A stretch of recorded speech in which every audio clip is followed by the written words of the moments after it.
look, man, when you're conquering with other business owners, you're forging relationships. Yeah. And when you're in the trenches with them and you got each other's back, and then you get to the other side of that equation and you battled it out. I'm talking to my good friend, Aaron Christensen, entrepreneur, founder, business extraordinaire, and now extremely wealthy.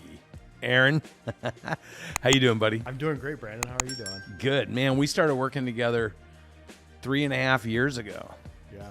Tell everybody who you are, what you were doing for business, and kind of what's transpired since. My name's Aaron Christensen. We were in the automotive repair space. Our company was Christensen Automotive. We've been working with Cardone Ventures for, 3.5 years or so. Yeah, you were our first clients. Yeah. It's been fun to watch, you guys grow and just having growth alongside of Cardone Ventures with the automotive repair company. So when we first started working together, we were a couple million in revenue. My brother and I, we took over the business from my parents.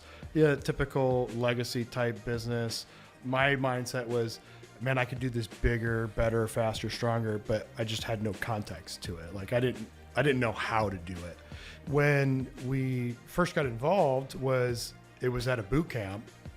And when you got up on stage, you were doing the keynote speak, the first day. I always tell everybody, I go, when Grant walks in a room, the lights get brighter, and he just has this energy about him where it's just, you want to be around the guy. And it's similar to what your story is. And so you got up on stage and you started talking, and I was like, man, this is the sharpshooter that I need in my business. And you're like, okay, cool.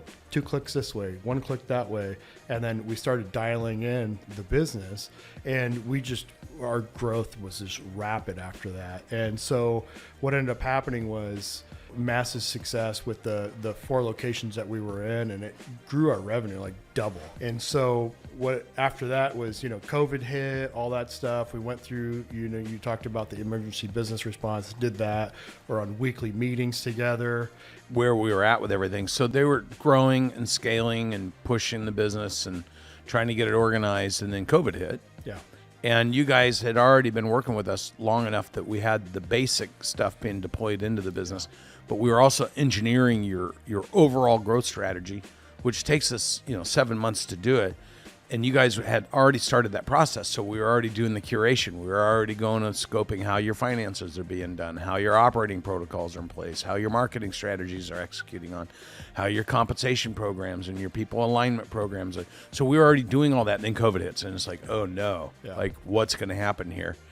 And all of a sudden the business goes from a couple million through the organization, through getting everybody aligned, and through positioning and marketing it better. Now all of a sudden you're doing 6 or 7 million.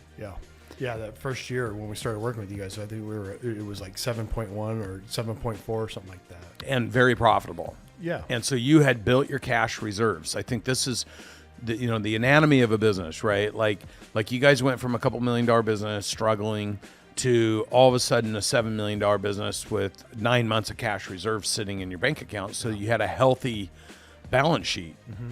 And I think this is important because this is where a preparation meets opportunity. Yep. COVID hits. You have a huge competitor in another market in Las Vegas stumble. Yep. And they weren't able to keep up. 16 locations? Yeah, they had 16 locations. And so that's, where you guys came in, and we talked about that opportunity, and you're like, I love it, man. I flew in and met you in Vegas, and we went from location. Yeah, we drove around all day, and we were looking at all these different things and walking through these different shops and stuff like that. And it was cool to watch because just watching your brain get engaged. And, people talk about it all the time. They're like, well, Brandon doesn't know about my business. And it's like, well, I thought the same thing too. And then we sit there, we were walking through these shops, and you're like, oh, X, Y, Z, like these specific things that, when was the last time you were in an automotive repair shop? Probably never. Every business operates the same way, like generating cash and being able to get your team in place and all that stuff. And so it was such a fun experience. Looking back now, like it was, kind of terrifying when you're looking. Well, when you're doing it. Yeah, when you're doing it, it's looking to expand that much. But when we went through that, and it was like that whole process, it just really kind of cemented our relationship also. Yeah. And friendship. Like, yeah, exactly. The thing I love about what I do, people ask me all the time, they're like, oh, how do you mix business with pleasure? And how do you have work-life balance? I'm like, look, man, when you're conquering with other business owners, you're forging relationships. Yeah. And when you're in the trenches with them and you got each other's back, and then you get to the other side of that equation and you battled it out, but you came out victorious on the other side, that forges relationships. And what I tell people is those are my friends and my family, because we trust each other.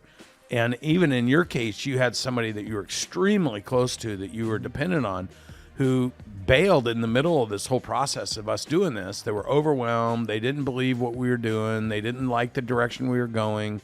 And they're like, just buy me out. Get me out of this deal. And you're like, okay, man, I'll get you out if that's what you need to do.